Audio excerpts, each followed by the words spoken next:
கோயிலுக்குள்ள போறவங்க ஏன் கோயிலுக்குள்ளார போய் கர்ப்ப கிரகத்து பக்கத்துல இருந்து சாமி கும்பிடுறாங்கன்ற ரகசியங்களை நம்ம முன்னோர்கள் அன்னைக்கே பதுக்கி வச்சிருக்காங்கய்யா. கோயிலுக்கு பக்கத்துல போய் நின்னோடனே நம்ம தாயின் கருவறையும் இருட்டு, கர்ப்ப கிரகமும் இருட்டுன்றது அன்னைக்கே முன்னோர்கள் அறிவிச்சாயா. நல்லா தெரிஞ்சுக்கோங்க. கோயிலுக்குள்ள போய் சாமி கும்பிட்டுட்டு வெளியே வந்தா நமக்கு மனசு நிம்மதியா இருக்குன்னு சொல்றோமே, அதுக்கு பின்னாடி அறிவியல் ஒளிஞ்சிருக்குன்றது எத்தனை பேருக்கா தெரியும்? கோயிலுக்குள்ள போறோம், கர்ப்ப கிரகத்தில் பக்கத்துல நின்று சாமி கும்பிடுறோம்யா.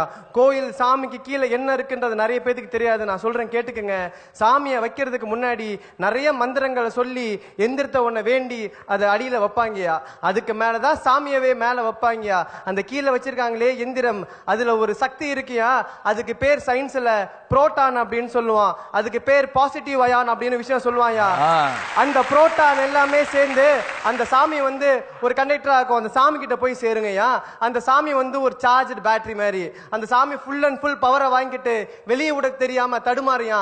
நம்ம பக்கத்துல போய் நின்று சாமியை கும்பிடும் போது ஆட்டோமேட்டிக்கா அந்த பவர் ஃபுல்லாவுமே நம்ம கிட்ட வந்து சேரியா. புரோட்டான் பாசிட்டிவ் எனர்ஜி பவர் நம்ம கிட்ட வந்து சேர்றதுனாலதான் மக்கள் கோயிலை விட்டு வெளியே வரப்ப கோயில் நிம்மதியா இருக்குன்னு சொல்றோங்கய்யா. நல்லது. இன்னொன்னு ஞாபகம், எல்லா இடத்துலையும் கோயில்ல காற்று வெளியே போறதுக்கு ஜன்னல்லாம் இருக்கும், கர்ப்ப கிரகத்தில் இருக்காது. ஏன்னா அந்த ரேஸ், அந்த அவர் சொல்லக்கூடிய புரோட்டான்ஸ் என்னன்னா செதறிடக்கூடாது, நம்மளை நோக்கி வரணும். பல இடங்களில் சட்டை கழட்டிட்டு வான்னு சொல்றது கூட அதுக்கு தான், நேரடியாக வந்து சேரட்டும் அப்படிங்கிறதுக்காக. இது எதுக்காக தெரியுங்களா? இதுவும் ஒரு வகையான விஞ்ஞானம்ங்கிறத அவர் சொல்றாரு. அவர் வந்து சயின்ஸ் படிச்சிருக்கிறதுனால நம்ம ஒத்துக்கலாம். இப்போ நான் தமிழ் வாத்தியார் சொன்ன இவங்களுக்கு வேற வேலை இல்லடா, பொங்கலை வாங்கிட்டு தூணில் தடவிட்டு வருவாங்களா, அப்படி சொல்லக்கூடாது. ஐயா, அதே மாதிரி கருவறை பக்கத்தில் சாமி கும்பிட்றதுனால நம்மளோட 5 புலன்களும் வேலை செய்கின்றது எத்தனை பேருக்கு தெரியும் தெரியலையா?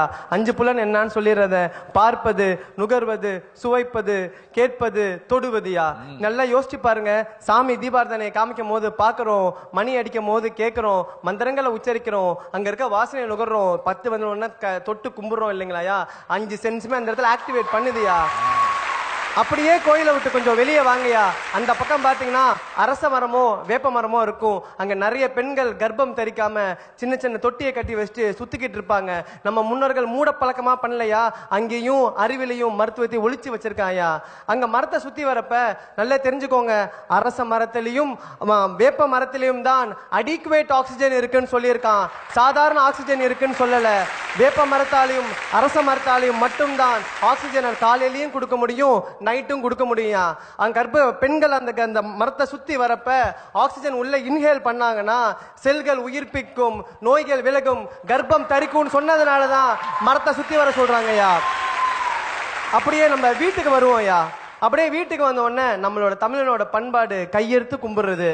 இது நிறைய பேர் தெரியும். ஆனா கையெடுத்து கும்பிட்றான், பக்கத்து வீட்லயும் கும்பிட்றான், நானும் கும்பிட்றேன், அவனும் கும்பிட்றான், நானும் கும்பிட்றேன் சொன்னேன் ஒழிய கையெடுத்துக்கு கும்பிடுறதுக்கு பின்னாடி அறிவியலும் மருத்துவம் எத்தனை தெரியும் தெரியல. நான் சொல்றேன், கையெடுத்து கும்பிட்டோம்னா இந்த கையில நுனியில் இருக்கிறது அக்கு பிரஷர் பாயிண்ட்யா. இந்த கையில நுனிக்கு அக்கு பிரஷர் பாயிண்ட். இந்த 10 விரலையும் ஒன்னு சேர்க்கும் போது காது, கண்ணு, மூளை ஒரே நேரத்தில் ரத்தம் அதிகமா பாயும். அதனாலதான் நம்ம ஆட்கள் அன்னைக்கே கண்டுபிடிச்சான் கையெடுத்து கும்பிடணும்னு சொல்லிட்டியா. அப்படியே அழகா வீட்டுக்குள்ள வராங்க.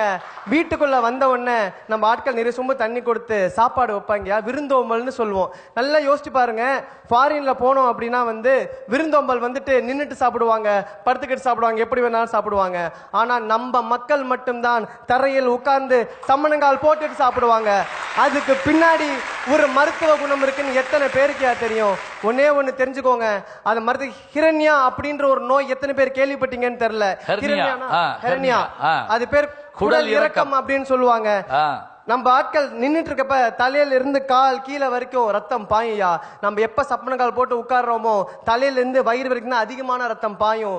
எப்ப அதிகமான ரத்தம் வயிற்றுல பாயுதோ அப்ப டைஜஷன் ப்ராப்ளம் வராது, அதிகமான டைஜஷனை உண்டு பண்ணும். அப்ப சாப்பிட்றப்ப ஜீரணமாகுன்றத நம்ம ஆட்கள் அன்னைக்கே கண்டுபிடிச்சிருக்காங்கயா. அது தெரியும். நம்மளோட விரும்புதோம்பல்ல இன்னொரு அழகான பழக்கம் வாழை இலை சாப்பாடு. இப்பெல்லாம் பிளாஸ்டிக் பிளேட்டு, சில்வர் பிளேட்டுன்னு சொல்லி சாப்பிடுறோம். ஆனா வாழை இலை சாப்பாடு பழக்கத்தை சொல்றேன் கேட்டுக்கோங்க. நிறைய பேருக்கு தெரியாத ஒரு நோய் பார்க்கின்சன் நோய் எத்தனை பேருக்கு தெரியும்? நடுக்குவாதம்னு சொல்லுவாங்க. அதை நடுக்குவாதம் அப்படி ஆடிக்கிட்டே இருக்கும். கடைசியில மைக் டைசன் கூட அந்த நோய் இருந்தது. அந்த உலக புகழ்பெற்ற குத்துவிட்டு சண்டை வீரர் இருக்குல்ல, அவருக்கு பார்க்கின்சன் நோய் இருந்தது. அந்த பார்க்கின்சன் நோய் தீர்க்கக்கூடிய சக்தி வாழை இலைக்கு உண்டு. கேன்சரை எதிர்த்து போராடக்கூடிய சக்தி வாழை இலைக்கு உண்டுன்னு கண்டுபிடிச்சதுனால தான் வாழை இலையில சாப்பிடணும்னு சொல்றான். அதே மாதிரி ஒரு தட்டை கழுவணும்னா, பிளாஸ்டிக் பிளேட்டை கழுவணும்னா நமக்கு கெமிக்கல் தேவை. வாழை இலை கழுவுறதுக்கு எந்த கெமிக்கல் நம்ம ஆட்கள் யூஸ் பண்ணது இல்லையா? தண்ணியை தெளிச்சு கழுவி விட்டாவே வாழை இலை சுத்தமாவியா. இன்னொரு ரகசியம், வாழை இலை வாட்டர் ப்ரூஃபியா. அழகா